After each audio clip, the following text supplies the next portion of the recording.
I'm Dr. Joseph MT, Department of Sociology, University of Mumbai. This is the e-Pathshala project on religion and society, and we are in module 31. In this module, we look at syncretism and religious pluralism in India. Syncretism is a very curious word. Syncretism refers to the way that practices belonging to the domain of different religions are taken together or are practiced together by certain practitioners. And this is seen as an unfavorable thing in a Semitic kind of a religious background. But in India, it is seen as something that is very much part of Indian culture and favorable. So we look at case studies and we look at examples of this such syncretism and religious pluralism in India in this module. In order to make this study more meaningful, we need to examine the role of power and agency. At stake is the power to identify true religion and to authorize some practices as truthful and others as false. Oxford English Dictionary defines syncretism as the amalgamation or attempted amalgamation of different religions, cultures, or schools of thought.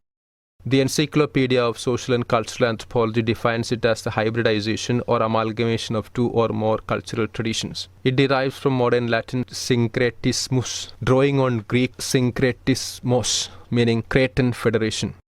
The Greek word occurs in Plutarch's essay on fraternal love in his Morals. He cites the example of the Cretans who compromised and reconciled their differences and came together in alliance when faced with external dangers. Syncretism refers to the synthesis of different religious forms. When different religious traditions encounter each other, they often influence and shape each other such that new belief systems and practices emerge. In sociological understanding of religion, syncretism is a contentious and contested term. It has undergone many historical transformations in meaning. Some see it as a negative ethnocentric label for religious traditions, which are considered to be impure or inauthentic because they are permeated by local ideas and practices. Again, diverse local variations of standard world religions such as Christianity and Islam are often pointed to as prime examples of syncretism in this critical sense, especially in the writings of missionaries and theologians. The local syncretistic version of Islam or Christianity may be seen by religious scholars as a deviant form of a religion as compared to its more standardized beliefs and interpretations. Yet in other contexts, religious syncretism may have positive connotations as a form of resistance to cultural dominance, as a link with a lost history, and as a means of establishing a national identity in a multicultural state. In this instance, syncretism is seen in terms of a religious identity which resists a hegemonic understanding of a belief system. In the present era of displacement, migration, urbanization, global capitalism, and generally increasing cultural compression, syncretic processes are multiplied and intensified. Our brief history of religious syncretism in the West. As mentioned above, syncretism found mention in early Greek thought in the works of Plutarch. Syncretism re-emerged as a topic of discussion during the Renaissance, when the rediscovery of classical authors, especially the Greek philosophers Plato and Aristotle, began to influence the strictly theological readings of Christian texts. Erasmus, one of the most prominent Renaissance scholars of religion, encouraged in his study of Christian theology the influence of classical Greek throughout. He showed this as a positive achievement which strengthened and enriched Christianity. The next historical context of terms usage in the 16th and the 17th centuries reversed its early positive associations. The syncretistic controversy was the theological debate provoked by the efforts of George Calixtus and his supporters to secure a basis on which the Lutherans could make overtures to the Roman Catholic and Reformed churches. It lasted from 1640 to 1686. Calixtus, a professor at Helmstadt in Germany, had, through his travels in England, the Netherlands, Italy and France, through his acquaintance with different churches and their representatives, and through his extensive study, developed a more friendly attitude towards different religious bodies than the majority of his contemporary Lutheran theologians. Repelled by the horrors of the 30 Years' War, Calixtus called for toleration and ecclesiastical peace between the confessions on the basis of shared doctrinal foundation. The syncretist strife had the result of lessening religious hatred and of promoting mutual forbearance between Catholicism and Protestantism. Syncretism is not a determinate term for a fixity of meaning. Its implications have changed over different historical periods. Therefore, simply state that religious traditions are syncretic is not very helpful. All religions are manifested through diverse local practices and continuously reconstituted through processes of synthesis. In order to make this study more meaningful, we need to examine the role of power and agency. At stake is the power to identify true religion and to authorize some practices as truthful and others as false. If we recast the study of syncretism as the politics of religious synthesis, one of the first issues which needs to be confronted is what we have termed anti-syncretism, the antagonism to religious synthesis shown by agents concerned with the defense of religious boundaries. Anti-syncretism is seen in many nationalist ethnic movements that are premised upon a conception of pure identity. Anti-syncretism is also a feature of fundamentalist understandings of religion which would see religious synthesis as the effect of unwelcome foreign percolation in original doctrine. The erasure of syncretism is also entailed by certain forms of multiculturalism in the United States of America. The invention of American identity through the image of the melting pot or the diffusion of different cultures into one homeland seems syncretic. However, the American nation is predisposed towards certain denominators, white Anglo-Saxon Protestant hegemony as well as race relations reveal definite anti-syncretic strain in the USA. Some scholars like Peter van der Weer argue, however, that syncretism and multiculturalism can accommodate each other and are applicable to countries like USA and India. Multiculturalism is a body of thought in political philosophy about the proper way to respond to cultural and religious diversity. Mere toleration of group differences is said to fall short of treating members of minority groups as equal citizens. Recognition and positive accommodation of group differences are required through group differentiated rights, a term coined by Bill Kymlicka. Typically, a group differentiated right is a right of a minority group to act or not to act in a certain way in accordance with their religious obligations and or cultural commitments. The enjoyment of such rights is the benchmark for measuring how syncretistic a society is and the extent to which it accommodates religious and cultural diversity. Section 2. Syncretism and religious diversity in India. Religious syncretism in India is encapsulated by the phrase unity in diversity. Indian civilization purports to be an amalgamation of different cultures, religions and languages. The heterogeneity of Hinduism is said to provide a fertile ground for the reception of different religions like Buddhism, Jainism, Christianity and Islam. Religion in India is characterized by a diversity of religious beliefs and practices. The Indian subcontinent is the birthplace of some of the world's major religions, namely Hinduism, Buddhism, Jainism and Sikhism. Throughout India's history, religion has been an important part of the country's culture. Religious diversity and religious tolerance are both established in the country by the law and custom. The Constitution of India has declared the right to freedom of religion to be a fundamental right. According to the 2011 census, 79.8% of the population of India practices Hinduism, 14.2% adheres to Islam, while the remaining 6% adheres to other religions, Christianity, Sikhism, Buddhism, Jainism and various indigenous ethnically bound faiths. Zoroastrianism and Judaism also have an ancient history in India, and each has several thousands of Indian adherents. India has the largest population of people adhering to Zoroastrianism and Baha'i faith in the world, even though these religions are not native to India. Many other world religions also have a relationship with Indian spirituality, such as the Baha'i faith, which recognizes Buddha and Krishna as manifestations of the divine. The Sufi and Bhakti movements, the edicts of rulers like Ashoka and Akbar, have contributed to a pluralistic understanding of religion.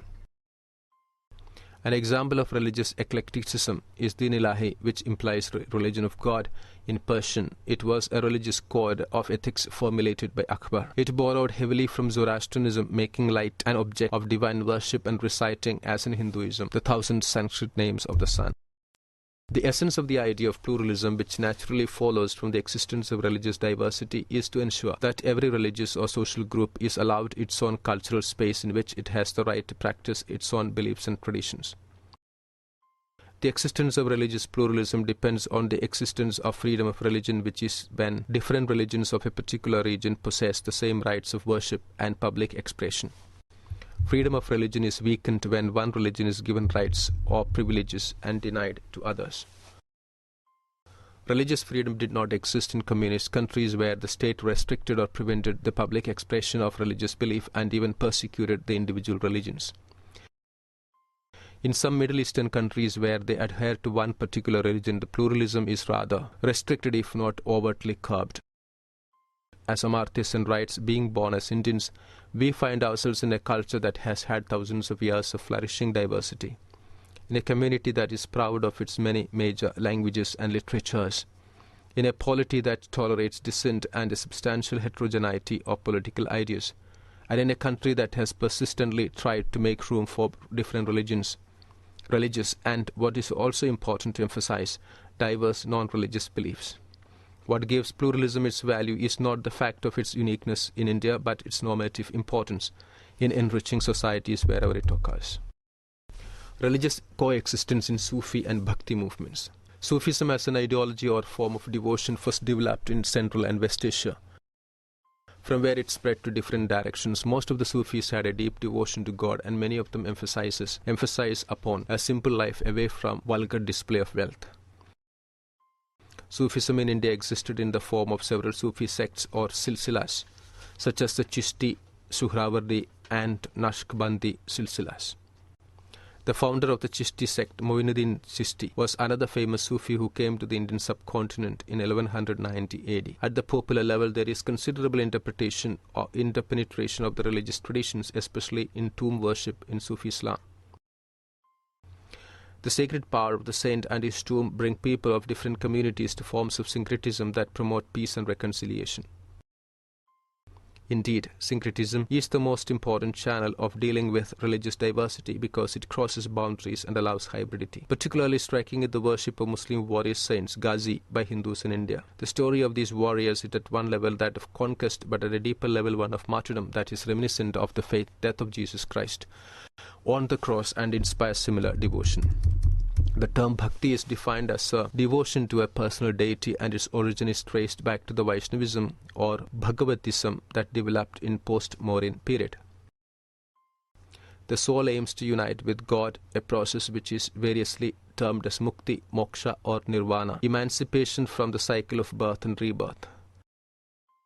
Bhakti saints like Ramananda, a Vaishnava, opened the doors of Bhakti to all and even admitted the devotees from lower castes. Kabir abandoned Sanskrit and composed his hymns in local dialects. He took a very radical stand by rejecting idol worship, caste system, pilgrimage, rituals, and outward symbols of religious life. He not only attacked the orthodox Brahmanical practices but also Islamic practices like performing namaz, visiting mosques, and so forth. Kabir maintained that God resides in devotees' heart, hence a simple life in a pure manner is enough to know him. Both Sufism and Bhakti as reform movements attempted to redefine social and religious values. Saints like Kabir and Guru Nanak stressed upon the reordering of society along egalitarian lines. The interaction between Bhakti and Sufi saints had an immense impact upon Indian society. The Sufi theory of Wahdat al-Wujud, unity of being, was remarkably similar to that of the Hindu Upanishads. The importance of the Bhakti and Sufi saints lies in the new atmosphere created by them, which continued to affect the social, religious and political life of India even in later centuries. Syncretism between Hindus and Muslims in colonial and post-colonial India. The partition of India in 1947 and the continuing violence between Hindus and Muslims in many parts of India is a sharp contrast to the pluralistic notion of Indian civilization. How does syncretism feature in such a divided polity? The answer to this may be found in the congruent yet conflicting notions of civilization and nation. The idea of an Indian civilization figured in its embryonic form in the nationalist writings of R.G. Bhandarkar and Bankim Chandra Chatterjee. It evolved in Mahatma Gandhi's Hind Swaraj and Rabindranath Tagore's essays and reached the pinnacle in Jawaharlal Nehru's discovery of India. Gandhi furthered the idea of the assimilative nature of Indian civilization. For him, the main issue was the vast difference between the European and the ancient Indian civilization. Gandhi recognized that India was a land of diversity, and so he never substituted Indian civilization by Hindu culture or Hindu civilization. Later, the nationalist perspective came to be based on Tagore's view that Indian civilization was syncretic in nature. It was able to create unity amidst diversity without obliterating the uniqueness of the elements that composed it. In direct opposition to this was the aggressiveness of the Western civilization, which tried to forcibly homogenize different cultures, a feature Tagore vehemently opposed. Nehru's position represented a fine blend of Gandhi and Tagore's. As Peter van der Weyer writes, the notion of the pluralist, tolerant nature of Indian civilization is not only held by India's nationalist leaders, it is complemented by the idea that there is a folk culture or a popular religion in India, which is at grassroots level pluralistic and tolerant. According to Ashish Nandi, the traditional pluralism of India is reflected in religion as faith as compared to religion as ideology. He notes faith in terms of religion as a way of life. He denotes ideology in terms of religion as a subnational, national or cross-national identifier of populations contesting for or protecting non-religious, usually political or socio-economic interests. Such religions as ideologies usually get identified with one or more texts, which rather than the ways of life of the believers, then become the final identifiers of the few pure forms of the religions. Nandi and other post-colonial scholars perceive the modern secularizing project of the nation-state as an artificial imposition upon the traditionally plural and syncretic notions of mass religion in India. The secular state in India is blamed for partially allowing this syncretic tradition and unleashing in its stead a political culture that has led to sectarian strife and communal violence. Nandi's view formulates a certain hope that a more positive image of religion can be salvaged from the contemporary nasty facts of rising communal violence in India. A good example of this large advertisement for the Hindu nationalist movement, Vishwa Hindu Parishad, in the newspaper Times of India, in which Hinduism is described as a religion of humankind, as a parliament of religions and the very antithesis to violence, terrorism and intolerance. In the light of this critical study of Indian syncretism, Christopher Jaffrelot examines what he terms as strategic syncretism as the tool to build an ideology of Hindu nationalism. Jaffrelot writes that the religious reform movements in the early 19th century, along with the formation of Brahmo Samaj and the Arya Samaj, were examples of strategic syncretism. He argues that reformers like Ram Mohan Roy and Dayanand Saraswati wanted to reform as well as salvage Hinduism from the onslaught of Western theological modernity and Christian proselytization. According to Ram Mohan and Dayanand, propounded in the golden age of the Vedas, where the prevailing social and religious practices were free from the evils of idolatry and rigid caste hierarchies. Jaffrelot calls this purported golden age of the Vedas and the invention of tradition by the socio-religious reform movements, borrowing the famous coinage of Eric Hobsbawm. Jaffrelot writes, Ram Mohan Roy and Dayanand discover in the Vedas what they need to resist the Western influences. This is an ideology of strategic syncretism because there is a strong intention to reform one's society through the assimilation of Western values consistent with the Hindu cultural equilibrium, and strategic syncretism since the equilibrium in question remains the prime concern. Jaffrelot argues that the sociological base of syncretism being used as a tool to maintain cultural equilibrium can be located among the upper caste elite. Even if we do not agree with his critique of syncretism, we would see that the reform movements in the colonial era, such as the Arya Samaj, were influenced by the Shuddhi, by the monotheism of Christianity. Here the Arya Samajas under Dayanand undertook Shuddhi or purification ceremonies to enable converts to return to the fold of Hinduism. These practices go against the pluralist understanding of Hinduism itself. The Hindu nationalism evolved by this. Arya Samajas as an ideology reached its maturity in the 1920s within the Hindu Mahasabha. Islam in India has become woven into a very fabric of Indian civilization and culture. According to historian Aziz Ahmad, Indian Islam represents the mosaic of demotic, superstitious and syncretic beliefs, which movements of mass reform like that of the Mujahideen in the 19th century have tried to erase, but not with complete success. The historian Asim Roy describes in his book Islamic Syncretic Traditions of Bengal how syncretism came under attack by Islamic reformist movements in the 19th century Bengal. Finally, anthropologist Imtiaz Ahmad has argued that Islamic theological and philosophical precepts and principles on the one hand and local syncretic elements on the other are integrated in Indian Islam. According to Francis Robinson, however, Imtiaz Ahmad's argument that high Islamic traditions and local syncretic customs peacefully coexist in one religious system derives from his wish to show that Indian Muslims have their roots deep in the Indian society and that they are therefore good and loyal citizens of India. Robinson develops an alternative view by emphasizing a long-term process of Islamicization by which local customs were infused with new meanings or were eradicated. His interpretation attempts to show the gradual marginalization of syncretic practices and the slow victory of what he calls the pattern of perfection through reform. Sufi shrines in India. The dargah, or the tomb of a Sufi saint, as a shrine has immense popularity in India. Anthropologist J.J. Roy Berman argues that the cult of saints has been one of the religious steps which has promoted Hindu-Muslim syncretism in India. The proliferation of Sufism, in fact, became one of the most important mechanisms of ensuring communal harmony between Hindus and the Muslims. What is sociologically relevant is that many of the local saints were supported only by certain sections of the population determined either by locality, social or professional group. There is thus a sort of a patron-saint relationship. Berman provides an exhaustive account of Sufi shrines all over the country. In Bengal, the syncretic tradition is mainly evident in rural areas, but there are few dargahs in the cities and towns which are frequented even by the Hindus. The dargah of Maula Ali, for instance, in Kolkata, is believed to be frequented more by Hindus than the Muslims. The most famous syncretic ritual of West Bengal is perhaps the Satya Pir Mela, held in Hooghly district. The popular worship of Satyanarayan by the Hindus itself is supposed to have been borrowed from the Muslims. In rural Bengal, there are many shrines which are worshipped by the Hindus by one name or by another name by the Muslims. The devotional songs of Lalan Pakir, which were eclectically praise elements of Hinduism and Islam, are equally popular among the Hindu and Bengali Muslims. The dargah of Khwaja Moinuddin Hasan Chishti of Ajmer in Rajasthan is perhaps the most famous shrine of the Western India. His preaching also made a profound impact on the course of Bhakti movement. The shrine of Nizamuddin Auliya in Delhi is perhaps the most famous syncretic shrine after the shrine of Moinuddin Chishti of Ajmer. Sufi shrines of India are emblematic of syncretism and synthesis of different religious traditions in India. However, debates among Muslims continue as to whether the worship of a pir or saint is permitted by orthodox doctrine or whether it is an innovation resulting from a contact with Hinduism.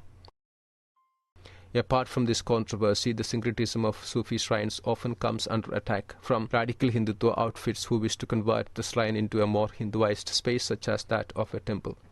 For example, in early December 1998, Hindutva brigades organized a series of Rath Yatras that crisscrossed the entire length and breadth of Karnataka, culminating in a rally outside the ancient Sufi shrine of Dada Mir Hayat Khalandar, high up in the Baba Budhangiri hills of Chikmagalur district. They demanded that the shrine be converted into a Hindu temple and that the present Muslim custodian Sajda Nashin of the shrine, Pir Sayyid Muhammad Shah Qadri, be replaced by a Brahmin priest. Another dargah with a similar encounter is the dargah of Haji Malang Baba, located on the hill north of Thane, Maharashtra. The dargah has been a pilgrimage site for centuries, and its annual fair attracts large crowds of Hindus and Muslims as well.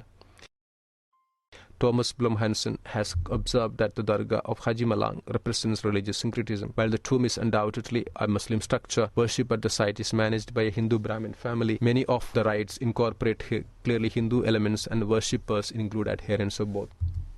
In this module, we have looked at syncretism and the coexistence of religious identities in India. In a sense, in South Asia and in India, there has been a whole lot of ways in which practices belonging to different religious domains have come together and hybridized in such a manner that people follow these in a very hybridized way. In this module, we have looked at how this has played itself out in different places in India. Thank you.